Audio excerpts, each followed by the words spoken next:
Commander Thexval of the Korthani Empire sat hunched over his drink in the smoky cantina of Outpost 7. The amber liquid swirled in his glass as his 6 eyes, once sharp as plasma cutters, now dulled by decades of warfare, stared into its depths. Around him, the cantina buzzed with the usual mix of traders, smugglers, and off-duty soldiers from a dozen different species. But tonight, a small group of young military officers had gathered at his table, drawn by whispered rumors about the old warrior's past. His scarred carapace bore the marks of plasma burns, kinetic rounds, and energy blade cuts. Each scar had a story. Most were tales of glory, victory, and honor. But the deepest scars, the ones that ran beneath his chitinous armor and into his soul, those came from encounters with a species that had changed everything he thought he knew about warfare. "Commander Thexval," said a young Veltaran officer, her blue-scaled skin gleaming under the cantina's dim lights. "The stories they tell about you at the Academy, are they true? Did you really fight in the human wars?" The old Korthani's mandibles clicked together in what might have been a laugh or a sob. Several nearby patrons turned their heads, recognizing the sound. Everyone in this sector knew what it meant when a Korthani veteran made that particular noise. They were about to hear a war story that would keep them awake at night. "You want to know about humans?" Thexval's voice rumbled like distant thunder, rolling across a metal hull. He set down his drink with a trembling claw. "Then listen well, younglings. Sit close and listen to every word, because what I'm about to tell you might save your lives someday." The young soldiers leaned forward, their various eyes, senses, and hearing organs focused intently on the scarred veteran. Around them, other conversations grew quieter as more patrons strained to hear. "The Academy teaches you about their weapons," Thexval continued, his voice gaining strength as he spoke. "They show you hollows of their ships, their energy rifles, their plasma cannons. They teach you their formation tactics, their fleet movements, their standard military procedures. They fill your heads with technical data and strategic analysis." Picked up his glass again, studying the liquid as if it held the secrets of the universe. "But they don't tell you the truth. They can't. Because the truth about humans isn't something you can put in a manual or display on a tactical screen." A young Kethmaran ensign, his crystalline form catching the light, chimed softly. "What truth, Commander? What don't they teach us?" Thexval's 6 eyes focused on the young crystal being, and for a moment the ensign felt as if he were looking into the depths of space itself. The commander's voice dropped to barely above a whisper, forcing everyone to lean closer. "That humans don't fight wars. They fight nightmares." The cantina had gone almost completely silent now. Even the bartender, a massive gorillion with 4 arms, had stopped polishing glasses to listen. Thexval drained his glass in one gulp, the alien alcohol burning down his throat like liquid fire. "I served in 3 major campaigns against the humans. Each time our generals called us to the briefing rooms with smiles on their faces and victory already planned in their minds. Easy conquest, they said. Primitive mammals who barely learned to leave their homeworld 50 years ago." He gestured to a serving droid, indicating he needed another drink. The mechanical being wheeled over quickly, as if even it could sense the gravity of the moment. "No natural armor," the intelligence report said. "Weak physical capabilities compared to most sapient species. Average lifespan. Average intelligence, no psychic abilities, no natural weapons." On paper, humans looked like the weakest species to ever achieve spaceflight. The young Veltaran officer frowned. "But they must have had superior technology, right? Better weapons, faster ships?" Thexval's mandibles clicked again, this time definitely in bitter amusement. "Worse technology. Their ships were slower than ours, their weapons less powerful, their armor thinner. By every measurable standard, they should have been swept aside like space dust." He accepted his fresh drink from the serving droid and took a smaller sip this time, savoring the burn. "But our generals, our tacticians, our intelligence officers, they were all wrong about everything that mattered. They measured human bodies and human machines, but they never measured human hearts."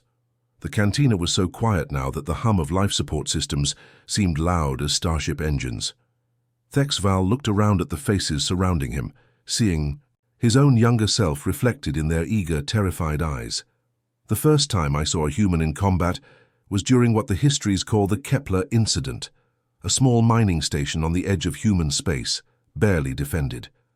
Our fleet intelligence said maybe 50 humans total, most of them civilian miners and engineers.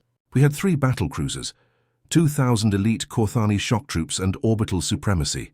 His voice grew darker, and several patrons unconsciously moved closer to their weapons.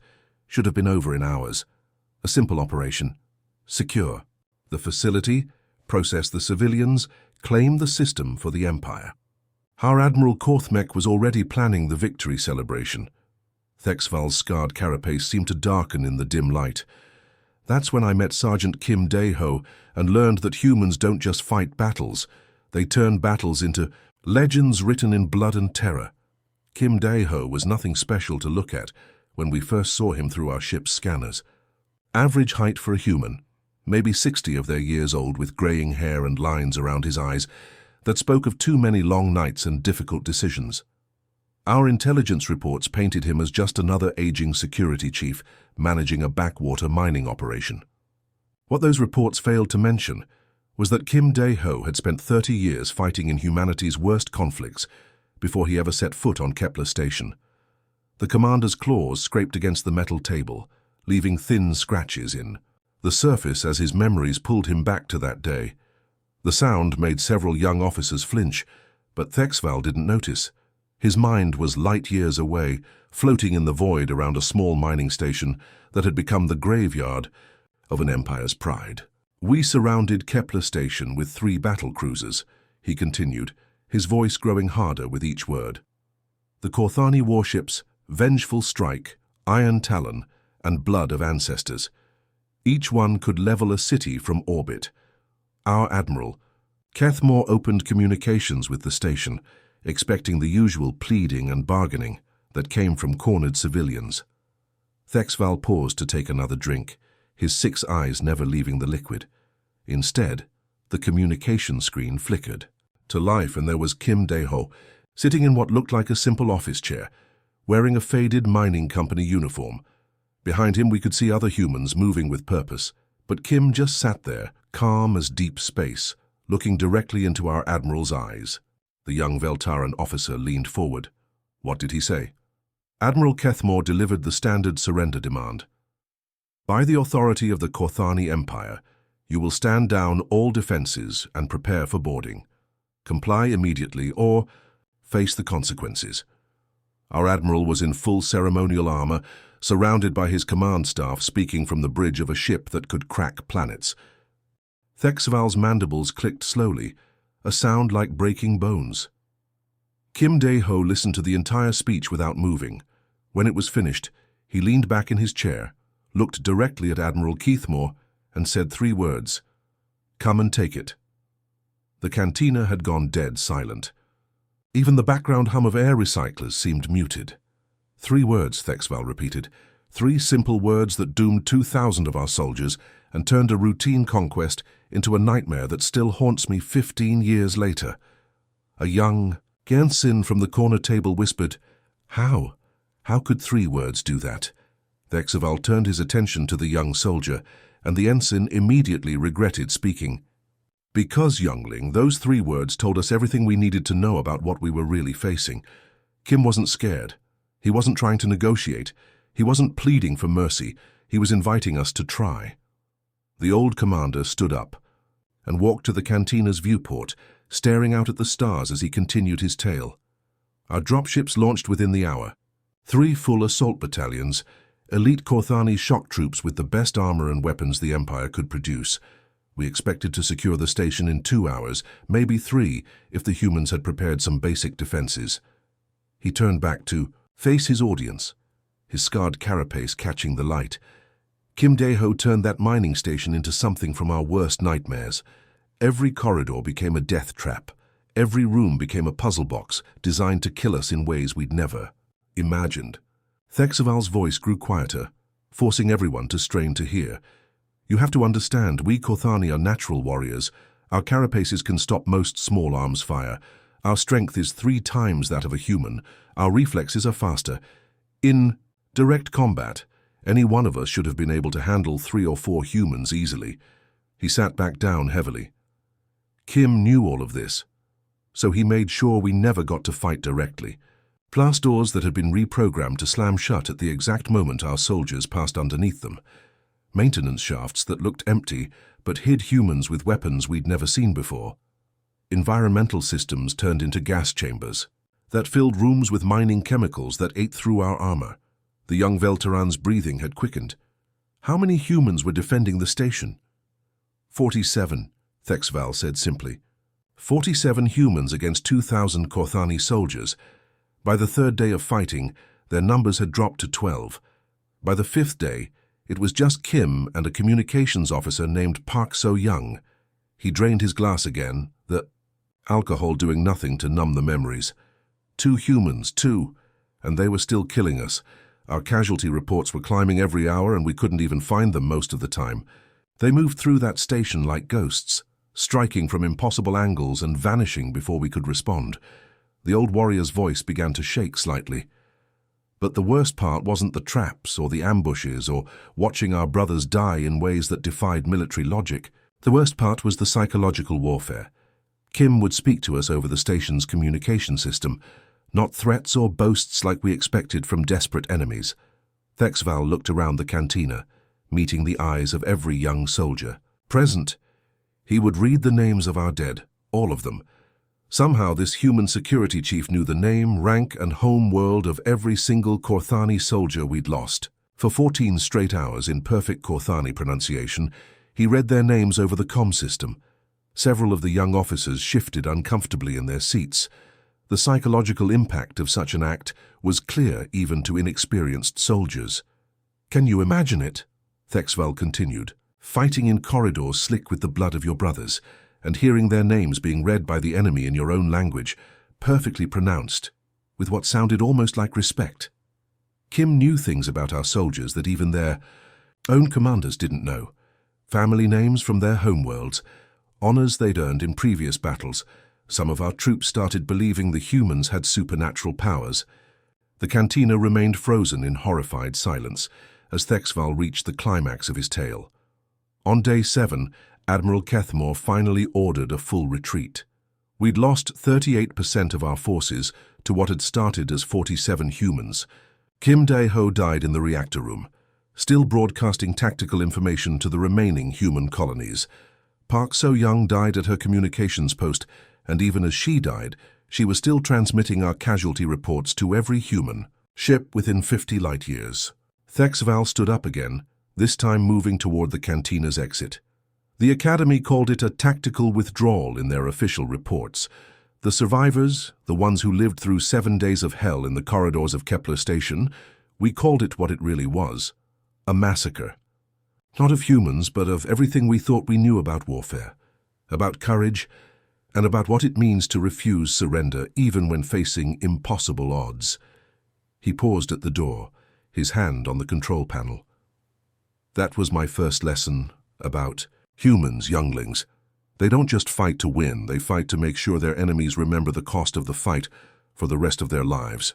But Kepler was just the beginning of my education about human warfare. Thexval returned to his seat, the weight of memory making each movement deliberate and slow. The serving droid approached with another drink, and he accepted it with a nod that carried the exhaustion of countless sleepless nights. 6 months after the Kepler incident, while our high command was still trying to understand what had gone wrong, the Scythian horde made their move on the human colony of Sanctuary. The old commander's 6 eyes grew distant as he stared into the swirling patterns of his drink. Sanctuary was supposed to be different from Kepler. This wasn't a military outpost or a strategic mining facility. It was a civilian colony, home to 50,000 humans, mostly families who had left Earth seeking a peaceful life among the stars. Children playing in carefully maintained parks, farmers working vast fields under an alien sun, scientists studying the unique ecosystem of a world that humanity had turned into a garden. Our intelligence reports painted a clear picture, Thexval continued, his voice carrying the bitter edge of hindsight. 50,000 soft targets, families, children, elderly humans, researchers, farmers, the kind of people who run when soldiers appear. not the kind who fight back. The Scythian horde saw easy prey. He paused to let that sink in. The Scythian horde was known throughout the galaxy as the most ruthless fighting force in existence. 20,000 warriors who lived only for battle and conquest. They were 8 feet tall, covered in natural armor plating, with claws that could tear through steel and a pack mentality that made them nearly unstoppable in ground combat. The humans had only 300 soldiers stationed on Sanctuary, Thexaval said, his voice dropping to barely above a whisper. A token peacekeeping force led by Captain Lee Minho and Lieutenant Colonel Choi Hai-Wan. Our analysts calculated that the Scythians would overrun the colony in less than 6 hours. It should have been a simple extermination, followed by planetary occupation. The young Veltaran officer leaned forward, her scaled skin gleaming with nervous perspiration. What happened, Commander? Thexaval's mandibles clicked together in a sound that somehow conveyed both horror and admiration. When the Scythians landed, something in the humans changed. Something fundamental and terrifying that I still don't fully understand even after all these years. He set down his drink and looked directly at each young officer in turn. Have you ever seen a human protect their young? I don't mean the protective instincts that most species share. I mean what happens when a human parent realizes their children are in mortal danger. Several of the listeners shook their heads, but their expressions showed they were beginning to understand that they were about to learn something that would change how they viewed humanity forever. It's not rage, Thexval explained, his voice taking on an almost clinical tone, as if he were analyzing a particularly deadly weapon. Rage burns hot and dies quickly. Most species fight with rage, and when the rage fades, they retreat or surrender. What I saw in the humans on Sanctuary was something else entirely. Cold, calculated fury that burned like the core of a star, endless and consuming. The old warrior stood and began pacing, his claws clicking against the metal floor. Captain Lee Minho had been a model officer during the peace negotiations. Calm, diplomatic, always looking for ways to avoid conflict.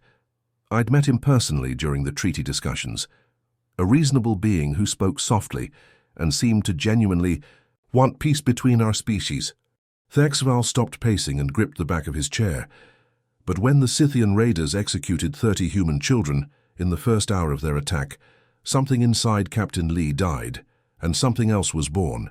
The humans called it going. Berserker. We learned to fear that word more than any weapon in their arsenal. The cantina had gone completely silent now.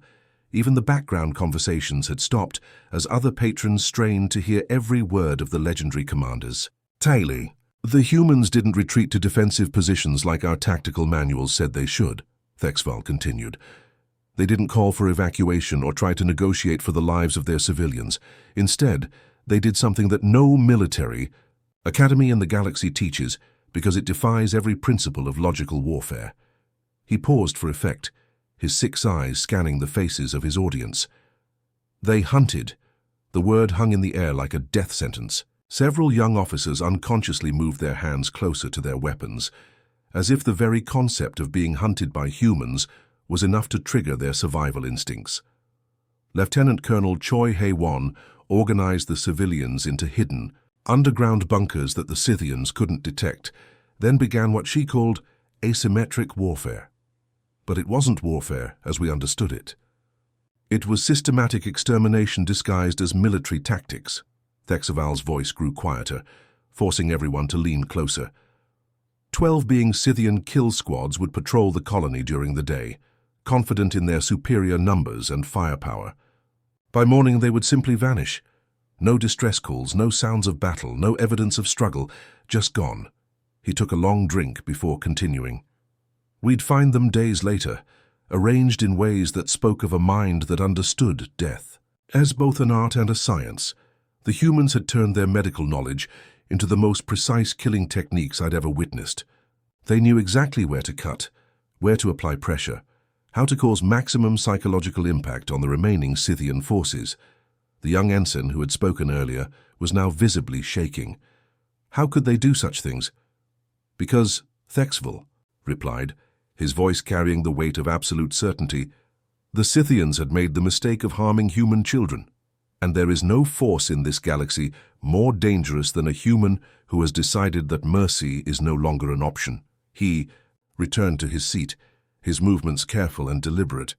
I personally tracked Lieutenant Colonel Choi's movements for 6 days as she hunted a Scythian heavy assault unit through the forest, alone. Armed with nothing but field medical supplies, improvised explosives made from farming equipment, and a determination that burned brighter than any star. Thexval's voice cracked slightly. When we finally found the Scythians, they'd been arranged in a perfect circle in a clearing. 12 of the galaxy's most feared warriors, each killed by a different method, each death precisely calculated to send a message. In the center of the circle, written in their own blood in perfect Scythian script, was a message that still gives me nightmares. You killed our children. Now you pay. The cantina remained frozen in horrified silence as the old commander delivered the final blow to any remaining illusions about human nature. By day 10, the Scythian horde, 20,000 of the most elite warriors the galaxy had ever produced, retreated from Sanctuary. Not defeated in battle, not outgunned or outmaneuvered, broken, psychologically shattered by 300 humans who had decided that the death of 30 children was a debt that could only be paid in blood and terror. Thexval finished his drink and stood to leave. That was the day I learned that humans don't just fight wars, they fight crusades, and when they're fighting to protect their young, they become something that no amount of military training can prepare you to face. The third campaign taught me the most terrifying truth about humans, and it wasn't about their weapons or their tactics, or even their capacity for violence. Thexval's voice had become hollow, like an echo from the depths of space itself. He stared at his glass, but his 6 eyes weren't seeing the amber liquid anymore. They were seeing endless fields of red earth under an alien sky, where the impossible had become routine and sanity had gone to die. The Battle of Crimson Ridge. Even now, 15 years later, just saying those words made veteran soldiers across the galaxy pause whatever they were doing and offer a moment of silence. Not for the dead, though there were plenty of those, but for the living who had witnessed something that challenged everything they thought they knew about the limits of sentient endurance. Our forces had been fighting for 6 standard days. Thexval continued, his claws unconsciously tracing patterns on the table's surface. 6 days of continuous combat operations. We were exhausted, running low on supplies, and our casualty reports were climbing steadily. Standard military doctrine called for withdrawal and regrouping. Even our toughest veterans were ready to pull back, rest, and plan a new assault. The young soldiers around the table exchanged glances of understanding. 6 days of combat was considered the absolute limit for most military operations. Beyond that point, soldiers became unreliable, equipment failures multiplied, and tactical. Mistakes became inevitable. The humans had been fighting for 23 days straight. The words fell into the cantina like a physical blow. Several of the young officers actually recoiled, as if the very concept was too alien to process. 23 days of continuous combat wasn't just unusual, it was impossible. No species in the galaxy had ever sustained effective military operations for that length of time without relief. 23 days without rest, without rotation, without hope of reinforcement, Thexval repeated, his voice growing stronger as he relived the impossibility of what he had witnessed. Their supply lines had been cut on day 8. Their orbital support had been destroyed on day 12. By every measure of military science, they should have surrendered or been completely destroyed by day 15 at the latest. He looked up from his drink, meeting the eyes of each young soldier in turn. Instead, they were still fighting, still launching attacks, still coordinating complex tactical maneuvers. Their commander, Colonel Park Jinwoo, had been shot 7 times during the campaign. 7 times. Any one of those wounds should have put him in a medical facility for weeks. Thexval's mandibles clicked together rapidly, a sign of extreme agitation that made several listeners unconsciously reach for their weapons. But there he was on day 23, still leading charges from the front, still making tactical decisions, still inspiring his troops with a presence that somehow burned brighter the more damaged he became. The old commander stood up and walked to the viewport again, staring out at the stars as if searching for answers in their cold light. His second-in-command, Major Oh Yon-seo, had lost her left arm to a plasma blast on day 15. A crippling injury that should have ended her combat effectiveness permanently. He turned back to face his audience, his scarred carapace reflecting the cantina's dim lighting. Instead, she fashioned a rifle mount to her shoulder, using scrap, metal and medical tape. She turned her disability into a weapon platform. For 8 more days, she continued leading tactical operations and engaging in direct combat with an improvised prosthetic that shouldn't have worked, but somehow did, the say. Young Veteran officer's breathing had become shallow and rapid. "How is that even possible, Commander?" "I asked myself that question every day for 8 more days of fighting," Thexval replied. "But it wasn't just their officers. Every single human soldier seemed to possess this impossible will. I personally witnessed Private Song Kang-ho fight for 4 straight hours with 3 broken ribs and internal bleeding that should have killed him in minutes." The old warrior's voice began to shake slightly as the memories overwhelmed his attempt at clinical detachment. When our medics finally managed to capture him, he was still trying to reload his weapon, with fingers that had been shattered by an explosive blast. He couldn't grip properly, couldn't manipulate the ammunition, but he kept trying. Even unconscious from blood loss, his hands kept moving through the reloading motions. Thexval returned to his seat but remained standing, his claws gripping the back of his chair so tightly that the metal began to bend. But the thing that truly broke our morale wasn't their impossible endurance or their refusal to acknowledge their wounds. It was their war cries. The cantina had gone so quiet that the hum of life support systems sounded like starship engines. Every patron, not just the young soldiers at Thexval's table, was listening intently. Humans have this ability to produce sounds that bypass rational thought and strike directly at the fear centers of most species' brains, he explained, his voice dropping to barely above a whisper. When 50 humans charged our defensive lines, screaming their battle songs, something primal and terrifying happened to our troops. He looked around the cantina, noting how even hardened veterans were unconsciously moving away from him as he spoke. Veteran soldiers, beings who had fought in dozens of campaigns across the galaxy, would drop their weapons and flee, not from the human weapons or tactics, but from the sounds they made, sounds that seemed to come from some primitive part of their evolution that remembered when survival meant becoming something more dangerous than anything that hunted you. The young ensign from earlier was now visibly trembling. "What kind of sounds, Commander?"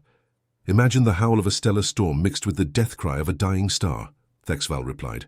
"Imagine music that told stories of victory and death and glory, that stretched back through thousands of years of human warfare.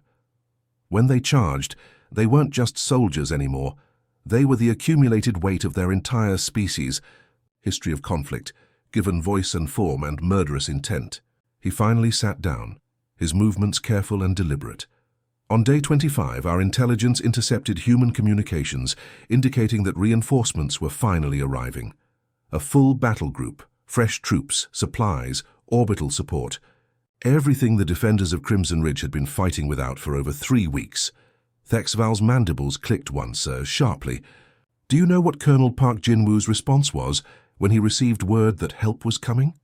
The young soldiers shook their heads, though their expressions suggested they suspected the answer would be something that defied military logic. He ordered an immediate offensive.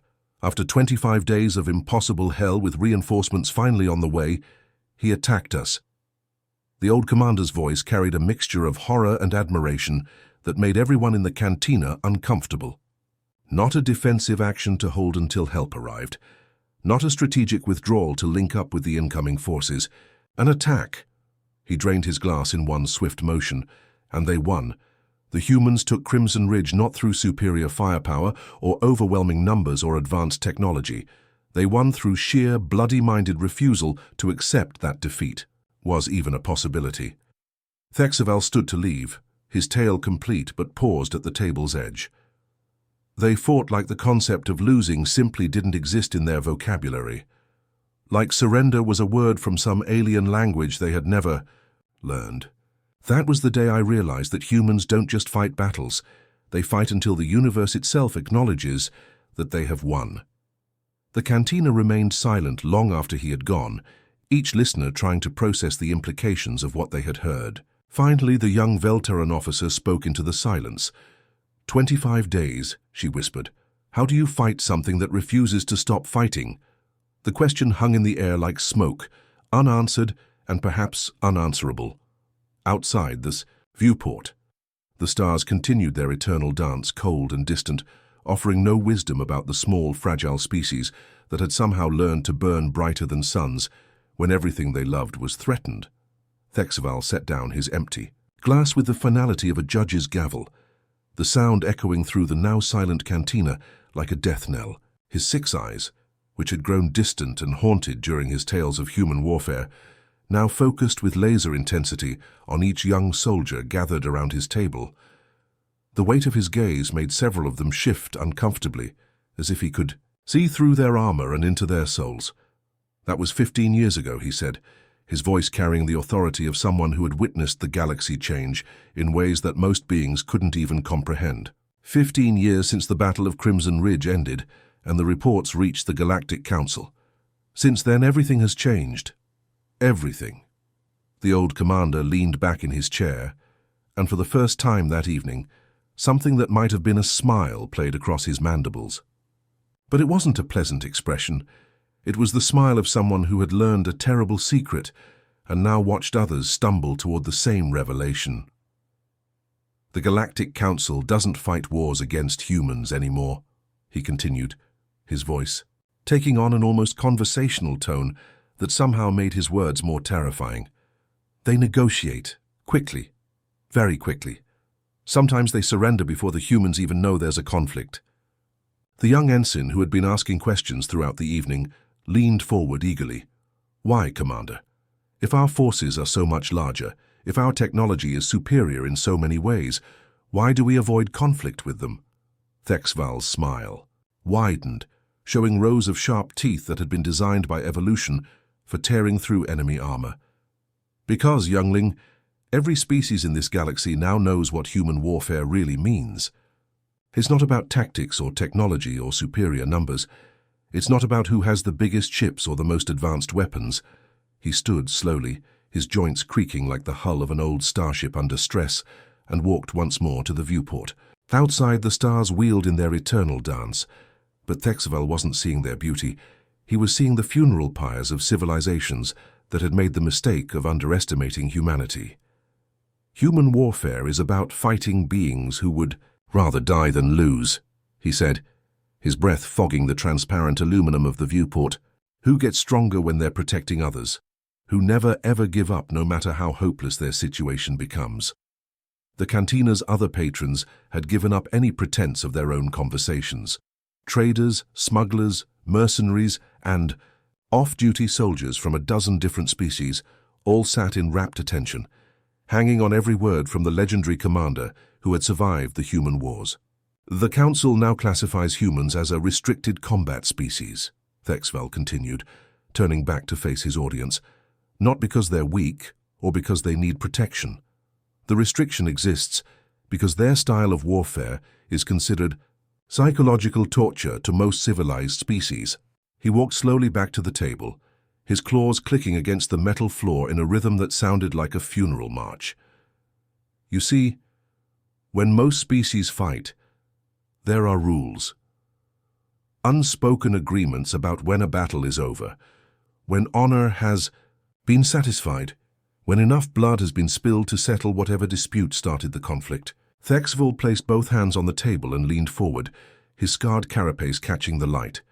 Humans don't follow those rules.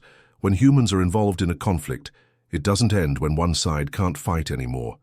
It doesn't end when the strategic objectives have been achieved. It doesn't end when logic and military doctrine say it should end. His voice dropped to barely above a whisper, forcing everyone to lean closer.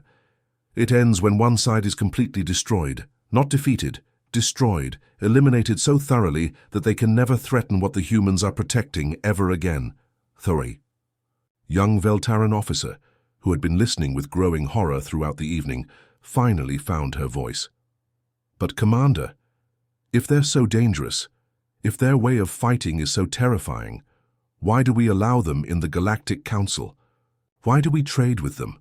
Why do we serve alongside them in peacekeeping operations? Thexval paused at the cantina entrance, his hand resting on the door control. For a moment, his expression softened, and something almost resembling warmth entered his voice. Because, younglings, those same humans who become unstoppable nightmares in war are also the most compassionate healers this galaxy has ever known. They're the most dedicated teachers, the most loyal friends, the most generous allies. When a plague strikes a distant world, human medical ships are the first to arrive. When natural disasters devastate entire systems, human relief convoys appear, before anyone else even knows there's been a problem. He activated the door control, and the entrance hissed open, revealing the dimly lit corridors of Outpost 7 beyond. Humans fight like demons to protect what they love. The trick, the secret that has kept the peace for 15 years, is making sure you're on the side they're protecting. Several of the young officers exchanged glances, beginning to understand the complex relationship between humanity and the rest of the galaxy. Fear and respect intertwined with genuine affection and admiration. I've served alongside human peacekeepers, Thexval continued, stepping into the doorway but not yet leaving. I've watched them risk their lives to save civilians from species that were their enemies just years before.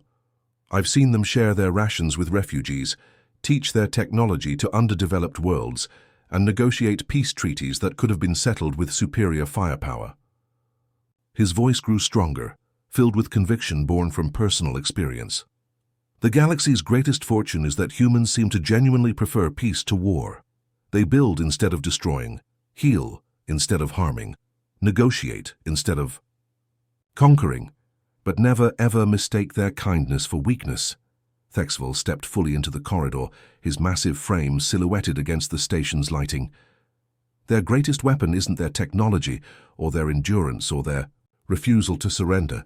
It's that they simply refuse to lose anything that matters to them. And once you earn their friendship, you matter to them.